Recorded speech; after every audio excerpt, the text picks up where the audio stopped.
In the firearms world, trends may shift, but true classics have a way of clawing their way back from the edge of obscurity. In this video, we're diving deep into 5 legendary guns that were once shelved, discontinued, or nearly forgotten only to return with more bite than ever. I've been behind the trigger for more than 2 decades now, and if there's one thing I've learned, it's that good design never dies. Watching these iconic firearms stage a comeback is like seeing an old friend walk through the door, only now they've got a fresh coat of armor and something to prove. From the elegant bite of the Colt Python to the battlefield backbone of the M1 Carbine, these guns are more than nostalgia pieces. They're proof that when something's built right, it earns its place not just in the past, but in the present. Let's get into what makes each of these legends worth another round in the spotlight.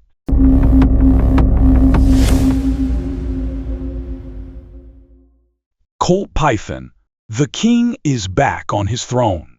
The Colt Python is not just another revolver, it's royalty in the wheelgun world. First unleashed in the year 1955, this double-action revolver carved out a reputation as the finest production revolver ever made. It came dressed to impress with a full underlug barrel, a ventilated rib, and a trigger so smooth it felt like snapping a glass rod. Lawmen, target shooters, and revolver enthusiasts alike revered it for decades. But the late 1990s brought production costs and legal worries that Colt couldn't ignore. Production stopped cold. Suddenly, the original Pythons were fetching north of $2,000 each, and that was on a slow day at the collector's table. Then came the resurrection in the year 2020. Colt brought back the Python with a beefier stainless steel frame, stronger internals, and modern engineering capable of comfortably handling full-power .357 Magnum loads. I still remember when the announcement hit, gun shops were flooded, wait lists exploded, and forums lit up with excitement. Everyone wanted a piece of that old-school magic. I've spent range time with both the original and the reboot. And let me tell you, Colt didn't miss a beat. The new Python is tighter, tougher, and smoother. Sure, I miss the deep royal bluing of the originals, but the modern version makes up for it with practical upgrades while keeping its soul intact. With a street price around $1,500, it's not exactly an impulse buy, but for shooters who appreciate fine revolver craftsmanship, it's money well spent. The community has embraced it, no question. Some purists still long for the old finish, but most agree Colt brought the king back, and he's better than ever. Winchester Model 70, the bolt gun that just won't quit. The Winchester Model 70 is one of those rifles that never really leaves the spotlight. It just steps out for a minute before stealing the show again. Introduced back in the year 1936, it was built around rugged materials, controlled round feed, and a silky smooth bolt throw. It quickly earned a place in the hearts of hunters and precision shooters who wanted reliability they could stake a hunt on. Then came the infamous year 1964, when Winchester tried to cut costs. They swapped the Mauser-style extractor for a push-feed bolt and dialed back on quality. The backlash was swift. Pre-64 models suddenly became collectibles overnight, and confidence in the Model 70 took a serious hit. When Winchester's New Haven plant shut down in 2006, it looked like the end of an era. But F.N. Hurstel stepped in to right the ship in 2007, bringing the Model 70 back to life with modern CNC machined precision and a return to beloved features like the 3-position safety.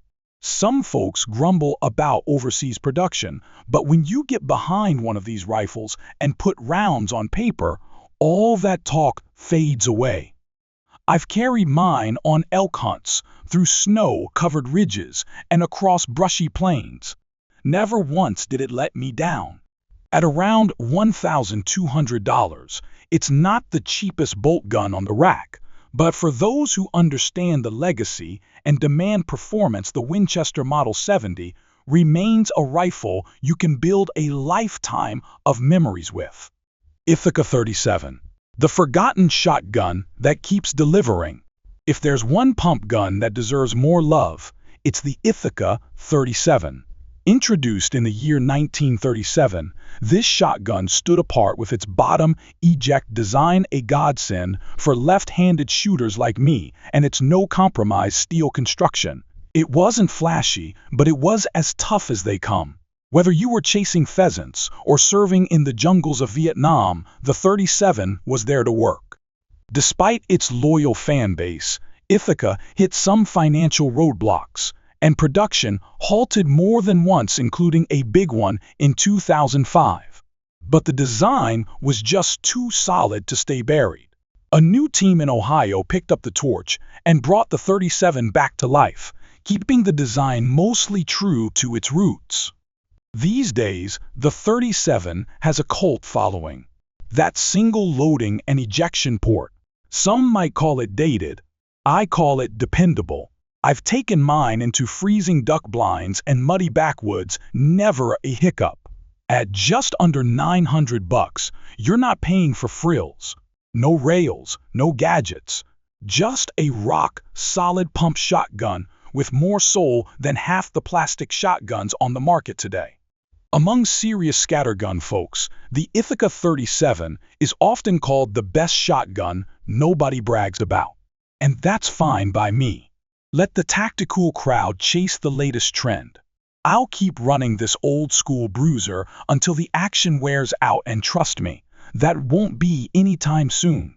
Remington 870, the pump gun that wouldn't stay down. Few long guns have been as deeply woven into the American shooting fabric as the Remington 870. Introduced in the year 1950, this pump-action workhorse earned its stripes in duck blinds, patrol cars, deer camps, and combat zones alike. Thanks to its milled steel receiver and dual action bars, it quickly gained a reputation for being one of the most rugged and foolproof scatterguns money could buy. Whether you needed a featherweight 28-gauge or the bone-crushing 12-gauge Super Magnum, there was always an 870 built for the mission. But by the early 2000s, the cracks began to show. In an effort to cut costs, Remington rolled out the Express line with noticeably rougher finishes, inferior internal parts, and loose tolerances. Reliability took a hit, and it didn't take long before complaints and lawsuits followed. Add in financial collapse and bankruptcy, and by the time the year 2020 rolled around, the 870 had all but vanished from shelves and hearts. That all changed in 2021, when Remarms stepped in and brought the platform back under a new name, the Fieldmaster. I had my doubts at first. Years of decline made me skeptical. But when I finally racked one at the range, those concerns melted away.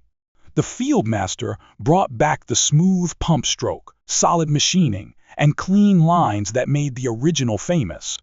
Whether I'm running a shorter 18.5-inch barrel for home protection or a longer 28-inch tube for upland birds, it feels right, familiar but better. With a price point starting just over $530, this shotgun offers outstanding value. Sure, left-handed shooters still gripe about the right-handed safety, but that's a small nitpick. For those of us who grew up with an 870 slung over our shoulder, it's great to see this American classic back in the rotation, just as capable, just as gritty, and still ready to put in the work. M1 Carbine, the lightweight warrior that still stands tall. Grabbing hold of an M1 Carbine is like shaking hands with history.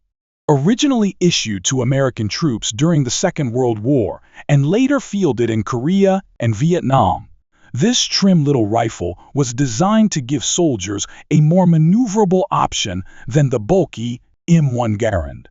Chambered in the .30 caliber carbine cartridge, it bridged the gap between pistol rounds and full-power rifle loads, making it perfect for paratroopers, radio operators, and anyone needing something light and quick.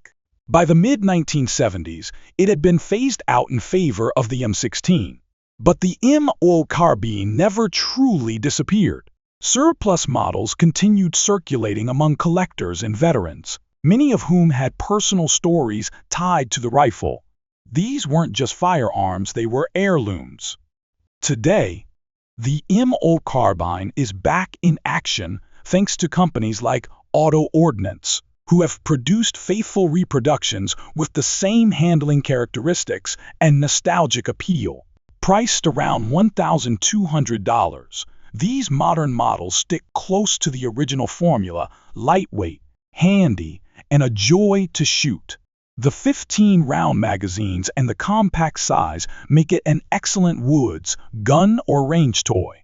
Sure, it won't win any ballistics contests against a modern AR-15, and the .30 caliber carbine round can be temperamental in cheap mags.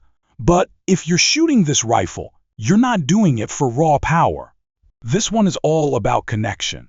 When I shoulder an M1 Carbine, I think of the soldiers who carried it through Europe and Asia, and it brings a sense of pride and reverence. Online forums still buzz with restoration tips, spare part hunts, and heartfelt war stories. It's more than a rifle, it's a bridge to another era. What makes a firearm timeless? It's not just how it shoots, it's what it stands for. Each of these 5 guns, the Colt Python, the Winchester Model 70, the Ithaca 37, the Remington 870, and the M1 Carbine, represents more than function. They represent decades of trust, hard-earned reputations, and craftsmanship that stands the test of time. These aren't just old guns making a comeback, they're old souls reborn. Whether it's the refined trigger on a modern Python, the mountain-tested reliability of a Model 70, or the battle-hardened silhouette of a carbine, these firearms have earned their place not just on the wall but back in action. Their return is more than nostalgia, it's a reminder that real quality never goes out of style. For long-time gun owners like myself, and the new wave of shooters eager to learn, now is the perfect time to reconnect with the legends. These guns weren't made to sit idle, they're meant to be fired, carried, and passed down. Because in the world of firearms, legends don't die, they reload and return.